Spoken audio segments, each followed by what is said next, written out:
to cancel Six Flags membership. Hello everyone, welcome back to our channel, and in this video I'm going to show you how you will be able to cancel Six Flags membership. So first of all, just simply open the Six Flags official website, and after that just simply go to the membership login section if you already are a pass holder in the Six Flags. And after that you just simply have to enter your order ID, which is the 9-digit account or confirmation number which you must have gotten when you have purchase your membership.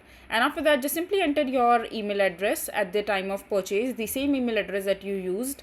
And once inside the account portal, navigate to the hamburger menu in the upper left hand corner, and after that just simply click on it and click on membership section from there, and just go to the second option which says under overview, and scroll till the bottom of the screen and just read through the information under cancel membership, and click on the red cancel membership button if you meet the criteria listed, and if you do not meet the criteria you cannot cancel your membership at this time.